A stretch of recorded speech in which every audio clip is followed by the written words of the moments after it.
તો જય શ્રી રામ મિત્રો, સ્વાગત છે તમારું એક નવા ઓડિયોની અંદર. મિત્રો, આ ઓડિયો સાંભળીને તમને પણ એવું થઈ જશે કે આજના સમયની અંદર કોઈ પણ છોકરી છોકરો કોઈ પાછળ જોતું નથી. જ્યારે ભાગે છે ને ત્યારે પાછળ શું પરિસ્થિતિ થાય છે તમે જુઓ. નંદુબેન મનસુખભાઈ રાઠોડને ફોન કરીને કહેશે મારી 18 વર્ષની છોકરી 3 દિવસ ઘરેથી ભાગી ગઈ છે અને મારો ફોન નથી ઉપાડતી ને બીજા લોકોના ફોન ઉપાડે છે. અને એને ભગાડનાર જે ભુવા છે એ ભુવાએ એવું કીધું હતું કે તમારી છોકરીને હું ભગાડી જઈશ. તો આખો ઓડિયો સાંભળજો. અને ઓડિયો સાંભળ્યા પછી જે આવા ભુવા છે આજના સમયની અંદર આવી ચેલેન્જો પહેલાં કરે છે ને અત્યારે લોકોને આવી રીતના હેરાન કરે છે, તો આવા ભુવા માટે શું કરવું જોઈએ? તો ખાસ કરીને આ ઓડિયો આખો સાંભળજો. ઓડિયો સાંભળ્યા પછી આ વિશે તમારું શું કેવું છે કમેન્ટમાં લખવાનું ભૂલતા નહીં. તો સાંભળો તમે. મનસુખભાઈ રાઠોડ. હા, હા, જય ભીમભાઈ. જય ભીમ. હા, થોડી કષ્ટી પડી છે ભાઈ, એટલે ફોન કર્યો. એટલે મારી થઈ બહુ. હા, હવે આમાં એવું છે ભાઈ કે એક દીકરી મારી શનિવારની આગલે દી વહી છે, એટલે હોસ્ટેલે અહીંયા છોકરા મેકવા ગઈ હતી અને 11 વાગે વહી ગઈ છે. કેટલા વર્ષની છે? એટલે 18 વર્ષની છે. તો મારી ઉપાધિ ન કરતા. એમ નહીં, આપણો ફોને અમારો ફોન નથી ઉપાડતી, બીજા વ્યક્તિનો ફોન ઉપાડે છે. અને કયું ગામ? ભારત ક્યાં ગામ છે? જેતપુર છે અટાણે. ને સાંજે 8 વાગે રેલવે સ્ટેશને બેઠી હતી એકલી. આપણે કઈ સમાજમાંથી બોલો? અમે વણકર છે ભાઈ. હા, રેલવે સ્ટેશનમાં જેતપુર બેઠી હતી કે હજી મને કોઈ લેવા નથી આવ્યું, મને મેકીને વયા ગયા છે. અને જે ભગાડવા વાળા છે ને એનો ફોન ઉપાડે છે, અમારો નથી ઉપાડતી. એની હારે મેર છે એનો જ ઉપાડે. એટલે એનો એમ છે કે એનો ફોન ઉપાડે છે, અમે ફોન કરી છે ને તો સ્વિચ ઓફ કરી નાખે. હા, એને જેની હારે ભાગવું છે ને ત્યાં સ્પીડ પકડાય, અહીંયા સ્પીડ ન પકડાય, બ્રેક થઈ ગઈ. હા,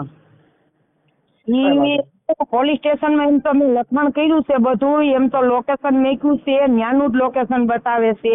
આપણે માતાજીના આપણે અટક હું તમારી? અમે સાવડા છે ભાઈ. સાવડા. તમારા માતાજીના મોઢે માંડો બાંડો કર્યો તો નથી કર્યો? ના હો, કોઈ દી મારી જિંદગીમાં નહીં. છે હું માતાજીને માનો છો?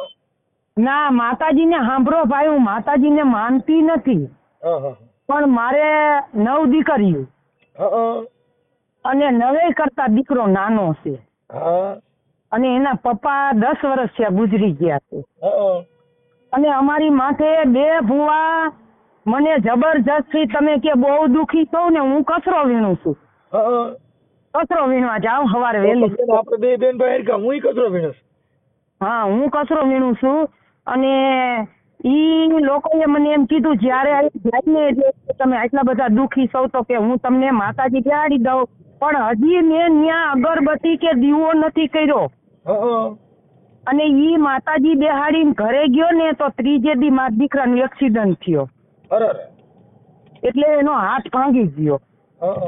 તો મારે એક જ દીકરો, એટલે મને કઈ થાય તો ખરી ને.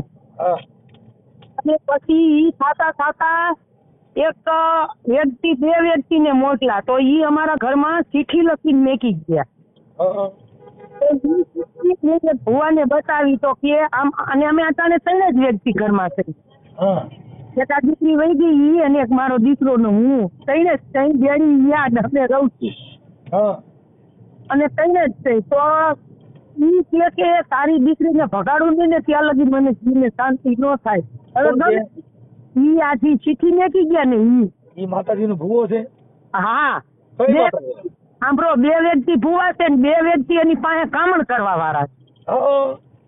હવે ઈ દીકરી મારી કે એની ઈ કે ઓધી પૂરી થઈ ગઈ ને, તો આજ 3 દિવસ છે મારી દીકરી વહી ગઈ છે અને મારા વાત નથી કરતી. સાનો રહી જાઓ મારી, તમે છે ને, તમે સાના રહી જાઓ, છોકરી આવી જા પાછી.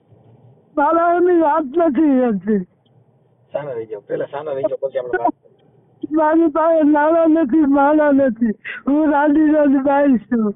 કાંઈ વાંધો મારી હો થઈ ગયા. આપણે ભુવાના નંબર ને એવું દ્યો એટલે મેળે કરી લઈ. ક્યાં સોપડો બોલ પેન? હા, તો હું તમને બધાનો નંબર આપું.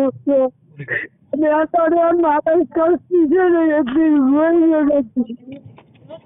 હા, મારી મારી પાસે રૂપિયા નથી, મારો દીકરો નાનો છે, હું કચરો વીણીને આવી તમને હવાની ટ્રાય કરું છું કે મારો ફોન ઉપાડે ને તો સારું. ભુવાજી ફોન કરશે. આ ભુવાના ફોટા બોટા છે? હા, ફોટો મોકલું, તમે ઉભા રહ્યો, ફોન રાખો એટલે આપણે બધું તમને હરકું કરી દઉં. ઉભા રહ્યો. હું પેલા પૂછું એટલું બોલો, હજી વાર છે ફોટા ને. હા બોલો. આ ભુવો ક્યાં ગામનો છે? જો આ ભુવો છે ને આમ ડીસા પાલનપુર બાજુનો છે અને કોરી છે. ખાસ થી કઈ લેવા દેવા નથી, એ તો બાબા સાહેબ ના સંવિધાન થકી તમને ઈ થઈ શકે છે. હા. પણ આપણે આ ભુવો તમારી ઈ છોકરી હારે જે મનમેળ થયો, તમારા ઘરે આવતા જતા હતા, બાજુમાં કામ કરતા હતા, પસારો કેવી રીતે થયો?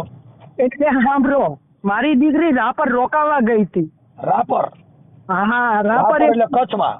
હા, ત્યાં રોકાવા ગઈ હતી તો ઈ છોકરો અને એક બીજો બીજે નાણા સુથાવા જઈ અને મારી દીકરીને આવું ઈ કે તું મારી હારે હગાઈ કર, તો કે નો કરું હું તારી હારે, તો એને બીજા હારે ભગાડી દીધી બેય. તમારી દીકરીનો ફોટો હોય છે ને? હા, બધું છે. અને કાંઈ વાંધો નહીં માડી, આપણે આ જે ભુવા ભરડા છે ને, કિનારવા હોય એવું હું એક ઓડિયોમાં બોલું છું. આ માતાજી રહી ને એ લવ વાળી માતાજી કહેવાય. સાંભળો, હું તમને કહું, હું બાબા આ આંબેડકર ચોક માં જાઉં ને તો બાબા સાહેબ નું પુતળું દેખ્યું ને તો મને બહુ રોવાનું લાગ્યું.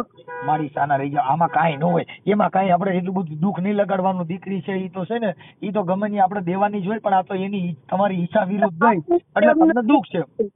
આપડી નાત હોય ને તો હું એને મને એમ કહી દે કે માયા મન દઈ દે, મારી પાસે કઈ નથી, માથે હાથ તેલી મોકલી દે. સાંભળો મારી, છોકરો કમાવ હોય કે પછી કાસ્ટ થી કાંઈ લેવા દેવા નથી, કોળી દરબાર કાઢી કોઈ પણ 18 વર્ણ માંથી ગમે તે હોય, બાબા સાહેબ ના બંધારણ મુજબ બધાને પ્રેમ કરવાનો અધિકાર છે. એનો કોઈ આપણે કાસ્ટ વિઝન નથી. છોકરો સંસ્કારી હોય તો કદાચ કલેક્ટર હોય તો ત્યાં કોળી નડે ન નડે, પણ લુખી બ્રાય હોય તો દેરો થાય તો છોકરી હેરાન થાય. બાકી તો કિસી કે ભી સાથ ચલતા હૈ, એસા કુછ ડર મત લગાઓ. એને કઈ જોયું નહીં કે મારી માન મારો ભાઈ એકલા છે અને હું કરું છું. શાના રહી જાઓ, હું કરું છું. મારી માની 55 વર્ષની ઉંમર છે મારી. હું છે ને એવું લાગે ને તો તમે રામોદ આટો મારી જજો, કાં હું તમારા ઘરે આટો મારી જાઉં. આપણે જેતપુર તાલુકા ક્યાં ગામ રહેશું? હું તમારે ઘરે તૈયાર થઈ ગાડી લઈને હોન્ડા લઈને તો તેની બાબા સાહેબ નું કામ હતું, તેની મેં તમને ફોન કર્યો હતો. હા, પણ બે મારી એમાં એવું છે કે આ ફોન છે ને રોજ એટલા ફોન આવે ને તો કોક ના ઉપડે ને કોક ના નથી ઉપડતા મારી. તેની પછી મને મોડી ખબર પડી કે આજ બાબા સાહેબ નું કઈક છે એટલે મારો ફોન નહીં ઉપાડે. ઠીક, હાલો સાના રહી જાવ એટલે આપણે હરકી વાત થાય મારી. સાના રહી જાવ પેલા, હાલો હાલો સાના રહી જાવ એટલે હમણાં આપણે હરકી વાત કરીએ કે આમાં શું છે. તમે રો ને તો પછી મારું અહીં ભરાઈ જાય મારી, હું રોતલ જાઉં, હું રોવા માંડી મને કોણ સાનો રહે છે. હા ભલે કઈ વાંધો નહીં. હાલો હવે મારી તમારું નામ બોલો. મારું નામ નંદુબેન. નંદુબેન, આખું નામ? નંદુબેન બીજલભાઈ ચાવડા, રાજકોટ બેડી.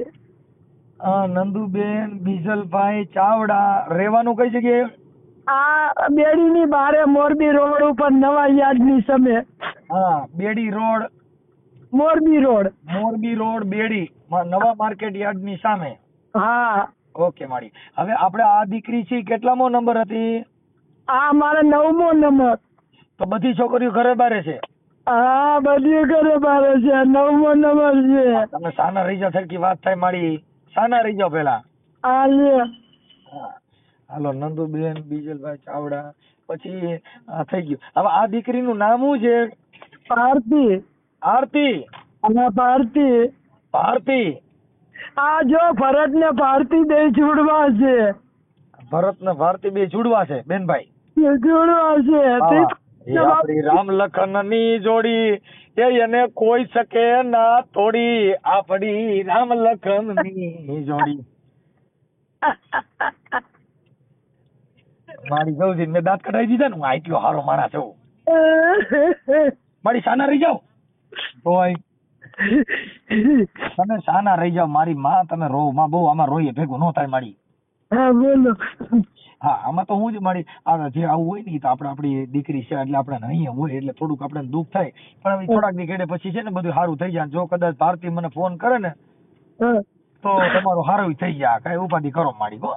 હા હા મને તમારો ફોટો મોકલો, ભારતીનો મોકલો અને આ ભુવેના ફોટા મોકલો, બધું મારામાં વોટ્સઅપમાં મોકલી દો. હાલો હા ભલે લ્યો હાલો જાઉં હો. આવો આવો આવો. તમારું પછી આ છોકરો ભગાડી ગયો એનું નામ શું છે? એનું નામ રાજ છે. રાજ. હા હા વાહ વાહ વાહ. તમે ખાલી રાજ હોકારો કરે તો યાર રાજ રાજી છે. હા હાલો રાજ છોકરાનું નામ. છોકરો કયા ગામનો છે? છોકરો ઠેઠ મેં તમને શું ગામ રાજસ્થાન બાજુનો છે. રાજસ્થાન બાજુનો કે રાપરનો? ના ના રાજસ્થાન બાજુનો. ઈ છોકરે તો એની હારે લાઈન કરાવી દીધી છે. ઠીક ઠીક રાપર વાળે લાઈન કરાવી દીધી. હાલો રાજસ્થાનનો છે. હિન્દી ભાષી છે કે ગુજરાતી? આ ગુજરાતી છે બેન. ઠીક ઠીક કઈ વાંધો નહીં. હવે આપણે ભારતીબેન નો ફોટો મોકલો, આ છોકરાનો ફોટો મોકલો ને મને ભુવેના નંબર દ્યો ને મારી. હા દઉં હાલો હો હમણે મેકો દઉં હાલો. હાલો દ્યો દ્યો. તમારું ગામ હાગી મોરબી રોડ ઉપર બેડી ની સામે નવા માર્કેટ યાર્ડ ની સામે. નવા માર્કેટ ની હમે જ મારું ઘર છે. ઓકે મારી. હાલો હું રાજકોટ આવીશ એટલે તમારા ઘરે ચક્કર મારી જો મારું. હા એ મારી ફોટા ને એવું મોકલો. એ હા ઈ છોકરી ગોતે જ છે બા મોકલે હો. હા સાદ રાખો. એ હા હા આ છોકરી વહી ગઈ એના ભુવાના છોકરાના બધાના ફોટા મોકલો. હા. તમારો ફોટો મોકલો. એ હા તો મિત્રો તમે આખો ઓડિયો સાંભળ્યો. નંદુબેને મનસુખભાઈ રાઠોડને કીધું એની દીકરી આરતીબેન છે જે ઘરેથી ભાગી ગઈ છે ને ભુવાનું ઈ કે કામ જ આ છે કે એણે પહેલાં કીધું હતું કે હું તમારી દીકરીને ભગાડી જઈશ. તો આ વિશે તમારું શું કહેવું છે? આજના સમયની અંદર આવું બધું હાવ સામાન્ય વસ્તુ થઈ ગઈ છે. તો આવા લોકો માટે શું કરવું છે? આ ભુવા આજકાલના સમયની અંદર કાં પૈસા પડવી લેશે કાં કોઈ છોકરી માથે આવું કરે છે. તો તમારું આ વિશે કેવું હોય જે પણ ખાસ કરીને વિડીયોની કમેન્ટમાં લખો, વિડીયો શેર કરો, ચેનલમાં નવા હોય તો આવા જ વિડીયો જોવા માટે ચેનલને સબસ્ક્રાઈબ ફોલો કરો.